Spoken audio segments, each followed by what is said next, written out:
And so now we're in Season 4, and a problem that I kind of had with the original Season 4 was that despite the fact that they upgraded significantly in quality, there was a real distinct lack of an overarching story. Season 1 was all about D-Man defying the odds to win the World Championship, Season 2 had AK and Cage's epic feud, Season 3 had the Renegade invasion, and Season 5 was all about who would be the final World Champion. But Season 4 didn't really have any storylines like that. So the overarching story in this timeline is the civil war between the Renegades. The battle lines were drawn with AK-47's betrayal at the end of Season 3. There's a war going on now between CJ's OG Renegades and AK's Great Renegades because they're witnessing greatness. Both of these stables are a bit different from one another. CJ's is more equal, but AK-47 is now thinking of himself as a godlike being. That's why he keeps saying you're witnessing greatness. And so the other Great Renegades are sort of like disciples. The Great Renegades are very culty. And so it's very clear to the audience who they should be rooting for, hopefully. These two factions, well, they cost each other matches all the damn time. Both groups fail to win any championships because the other group just keeps screwing them over and interfering in their matches. However, we also take more time to realize that each Renegade has a personality. Essentially, just leave the camera on these guys talking to each other so the fans will see more about them than just bodies or henchmen. Also, the two groups have very different means of how to handle people who refuse to join them. The OG Renegades are very peaceful and forgiving, and they've renounced their fighting ways unless they're fighting the Great Renegades, so you won't see them attacking random wrestlers anymore. They just want to take the Great Renegades out so that they can take control of the company for themselves. But they're also at the same time kind of good guys. They're anti-heroes, essentially. The Great Renegades are the clear-cut villains of the story. And speaking of the Great Renegades, well, they beat the ever-loving crap out of anybody who refuses to join their ranks. So they beat the crap out of pretty much everybody.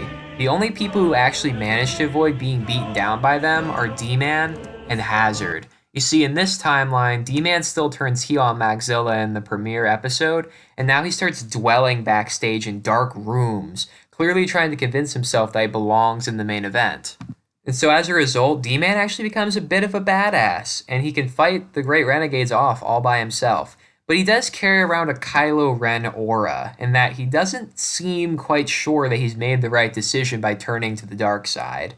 And as for Hazard, well, remember how he used to hide in a bed of soda cans? Well, when the Great Renegades offer him the chance to join, he starts throwing cans at them. The Great Renegades are furious, and they try to attack him. However, a large group of Hazard-like creatures emerge from beneath the cans, and they scare off the Great Renegades. These creatures are a bunch of people of different builds and sizes. Maybe one of them could even be a woman, since there's never been any females in KBW before, or in this case, RW. They would all have different builds, and they would wear different color morph suits. This is just to add a bit of a layer to Hazard's character and give him a bit more of a backstory. And speaking of Hazard, he actually defeats AK-47 for the Native American title in a huge upset after the Hazard creatures prevent the Great Renegades from interfering in the match. Also, Paul Wall and the Bulldozer, well, they still feud, but now they're going to be feuding over the Undisputed title, which is never rebranded into the Hardcore Championship. Major Brown would also still return from military school as a badass high flyer. Meanwhile, CJ really wants to get revenge on AK-47, and so he has a classic match against Cage at the beginning of the season, which is used to determine the #1 contender. Cage wins the match clean, but CJ becomes a babyface in the process. All of these storylines are slowly building up to Bloodthirsty 2, which I would actually keep exactly the same as the real one, except that the last man standing match would be for the Undisputed Championship, and the world title match would actually be a retirement match. Cage loses, and the next night, he says an emotional farewell to Renegade Wrestling, the company that he created as KBW. He says goodbye. But this, don't worry, this is just to keep him off of TV for a while, because he's going off to wrestle as Fuego del Sol, and this is just to give him a storyline reason for making so few appearances. However, meanwhile, in Cage's absence, the faction war continues. But since we know them as more than just henchmen now, the fans presumably care about everybody involved and are having a harder time picking a side. They understand that both groups want to make a name for themselves, and they can sympathize with them. So now we're building things up for the Royal Rumble 3. Hell yeah.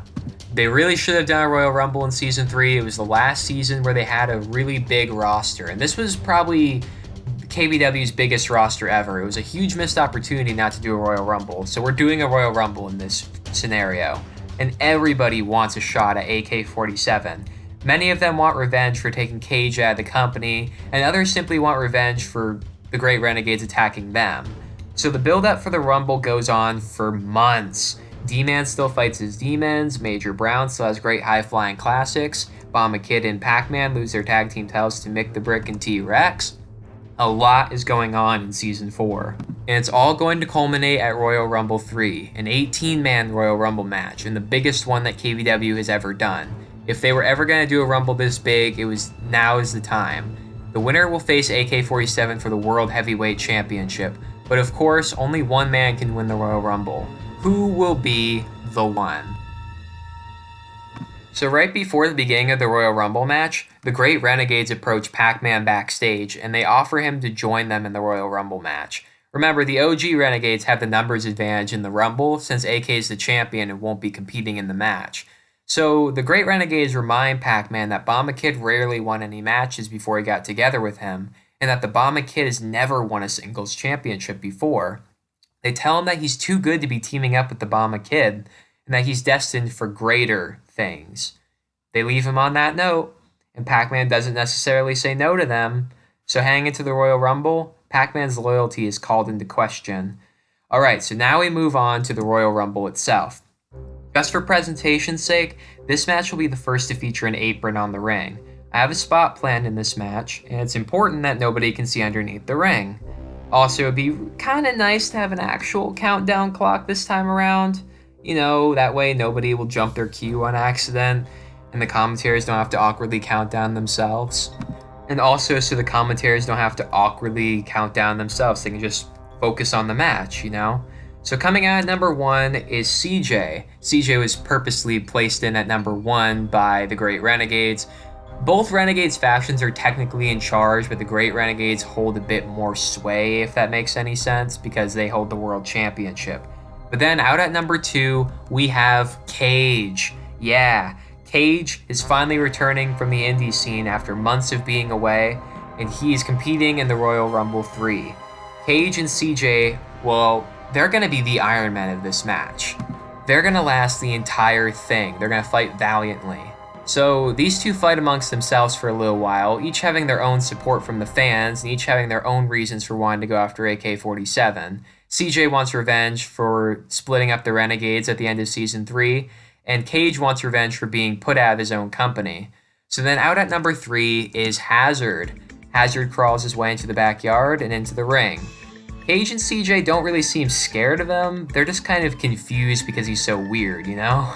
So Hazard shows no fear for either of them, and he goes after them both at the same time.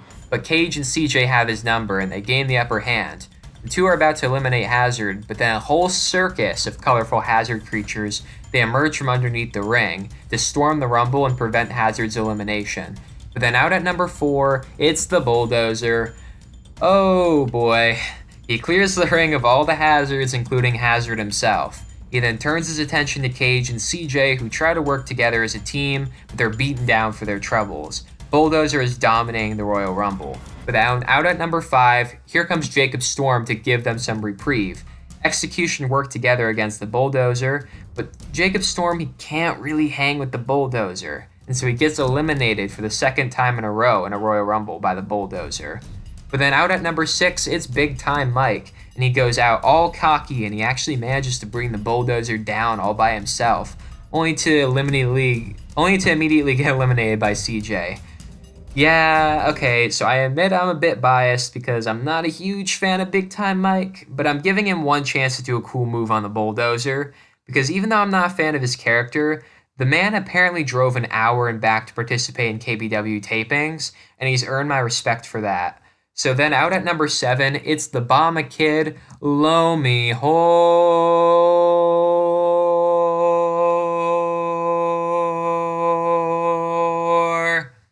Asesino. And he's definitely not afraid of the Bulldozer. He comes out and he hits Bulldozer with a couple of drop kicks and other types of aerial offense, but he just can't get the big man down on his own. So Cage and CJ, they work with him to try and get him out, but the Bulldozer just pushes everybody away from him. He's too big. Then here comes number 8, and it's Pac-Man, and he and the others are finally able to get the Bulldozer out of the ring.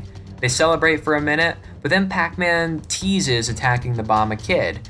But of course he's not going to. He stays true to himself, and instead he helps the Bomba Kid back up to his feet, and they have a standoff with the unlikely alliance of Cage and CJ. These two teams fight for a little bit until number 9 comes out, and it's the Beast, the first Great Renegade in the match, and he goes right after Pac-Man. He's purposely and maliciously targeting Pac-Man. Remember, the Great Renegades, well, they never forget being snubbed. Pac-Man and Bomba Kid try to eliminate the Beast, but he dodges their double clothesline, and instead he hits a double runaway train and eliminates them both. Pac-Man then gets the holy hell beaten out of him on the entryway by the Great Renegades, writing him off with injury as a result. So then out at number 10, here comes Dynamite of the OG Renegades, and he and the Beast are fighting each other. They're equally matched in every way, and every elimination attempt ends in failure. But then out at number 11, it's Mick the Brick, and he hits everyone with brick wall slams. He and the Beast then start working on everybody in the match, but they fail to eliminate anybody. Whenever they try to get out CJ, Dynamite stops that from happening, and vice versa. Same when they try to eliminate Cage, because the OG Renegades, well, they formed a temporary alliance with Cage because Cage wants them out of the company just as much as they do. So they form a temporary alliance, and so they keep Cage in the Royal Rumble. So then out at number 12 is Major Brown, and he puts an albeit brief end to the Great Renegades' dominance. Then out at number 13, it's D-Man. And D-Man, of course, has a huge chip on his shoulder. He's been spending months in these dark rooms trying to motivate himself and convince himself that betraying Maxilla was the right thing to do. And he needs this one key victory to prove to himself and prove to everybody that what he did was the right thing to do. So he feels like he has something he really needs to prove here. So he's especially motivated. He and Major Brown have an excellent series of high-flying sequences with one another before D-Man is able to eliminate Major Brown. Then out at number 14, here comes Double T, and the OG Renegades, they now have the advantage, but nobody is getting eliminated right now. Then out at number 15, we have T-Rex of the Great Renegades, and the last of the Great Renegades in this match. They just dominate the Royal Rumble from this point on. Every time someone in the ring mounts an offense, they're right there to just knock them right back down again, like the assholes that they are. Then out at number 16, we have TW to even the odds. D-Man and Cage, however, interrupt the faction war to take down everybody. D-Man and Cage then exchange blows with each other, with D-Man emerging victorious since Cage is more exhausted. Then, when D-Man seems ready to start chucking people out, here comes number 17, and it's Maxilla. Yes, Maxilla has returned for the first time since D-Man betrayed him, and the whole Royal Rumble match just stops. The two Renegade factions separate so that Maxilla has a clear path to D-Man. Maxilla jumps right in there and actually tackles himself and D-Man right out of the ring. He doesn't care about the Royal Rumble match. He just wants to get revenge on the man who stabbed him in the back. These two are fighting on the outside, and they actually brawl their way all the way to the backstage area. The remaining people actually in the Royal Rumble match, aka Cage and all the members of both Renegades factions, they have a huge standoff before a brawl begins. However, we have one more man to enter the Royal Rumble, and at number 18, it's Paul Wall. And he's gonna be clearing the hell out of the ring right about now. And yes, I'm aware that in this scenario there are about 9 people in the ring right now. I know the trampoline might break. If they're worried about it breaking, then some Renegades can get tossed earlier. Either way, an absolutely jacked up Paul Wall pounces into the ring and he takes out Cage and CJ with vicious clotheslines. He then charges across the ring and he knocks out all the Great Renegades at the same time, just pushes them all out. He then charges the other way and he eliminates all of the OG Renegades at once. Besides CJ, of course. So just like that, we're down to 3. Cage, CJ, and Paul Wall. CJ and Cage work together once again, this time on Paul Wall, but he just keeps powering out of their moves. He's too much of a monster. But eventually, they are able to get him out. So now it's down to CJ and Cage. brothers in real life, and the two men who started the Royal Rumble are now ending it. And these two go at it for about 10 minutes straight. They have their own mini match at the end of the Royal Rumble. And in the end, CJ is finally able to dump Cage out and win the Royal Rumble again. Cage then re-enters the ring, and he shows his respect to CJ by raising his arm for everybody to see. And so now CJ is the #1 contender for the championship, and he's going to be facing AK-47 for the title at Renegade Revolution 2. Basically, all of the matches in this pay-per-view are going to be Renegade versus Renegade matches. In the build-up to this, D-Man defeats Hazard for the Native American Championship, which will be defending against Maxzilla at Renegade Revolution 2. It's the dream match that everybody really wanted to see, but we unfortunately never got. Double T and TW, they win back their tag team titles from Mick the Brick and T-Rex, becoming the first and only tag team to win the titles twice. Cage then defeats Dynamite and the Beast in a triple threat match to become the first ever 3-time undisputed champion. D-Man and Maxzilla's match will unfortunately end in a draw. Yeah, I know it's infuriating, but it will be paid off, I promise. And finally, CJ defeats AK-47 to win his second World Heavyweight Championship. So now we're on the last legs of Season 4. Going to culminate at All or Nothing 2, a show which will feature Cage defending his undisputed title against the Bulldozer and Paul Wall. Bulldozer then wins the title, and he makes amends with Cage. But this is going to be the Bulldozer's last match. KBW, or in this case, RW's end, is on the horizon, and we need to start getting people out of the company. So Bulldozer decides to retire as the champion. He makes amends with Cage on his way out before peacefully leaving on top. It's a very emotional send-off. And then immediately after, we have the dream match. Maxzilla and D-Man, but in a ladder match, which doubles as a #1 contenders match for the World Championship, and D-Man wins clean. And finally, we have a 4-on-4 elimination match between Renegade factions, where the losing team has to leave the company. And in the end, the OG Renegades, well, they just can't get it done. They can't do it. The Great Renegades win, and the OG Renegades, they have to go. Except for CJ, of course, since he's the champion, so he has an out. But now, this is exactly what AK-47 wanted. Not only was he able to get rid of the OG Renegades, but now CJ is left to feel guilty because he feels like he cost all of his friends their jobs.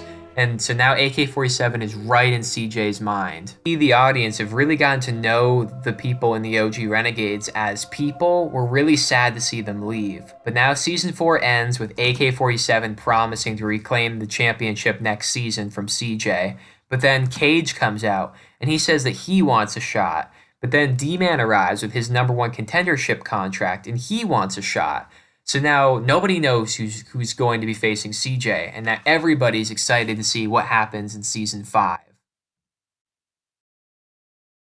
This, unfortunately, cannot be stopped. Season 5 is still going to be the last season of RW/KBW. It was a painful inevitability.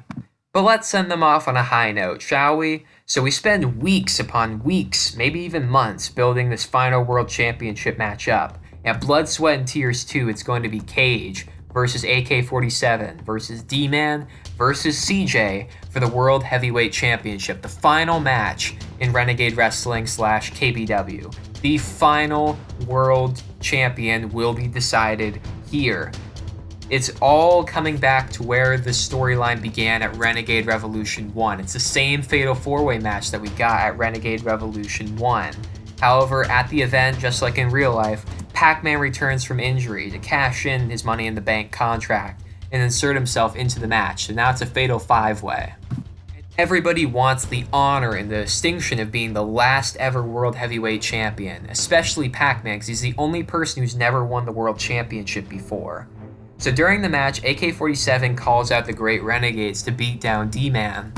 This is on account of his previous rejection of joining the Great Renegades, but Maxzilla then emerges to fight them off and even the odds. He officially makes amends with D-Man, they're friends again, because he sees this and he knows that it's wrong. So he comes out to save his rival, his former tag team partner, his real-life cousin. He comes out and saves them. The Ultimate Underdogs are reunited, and during a match, within a match, D-Man is once again the Ultimate Underdog.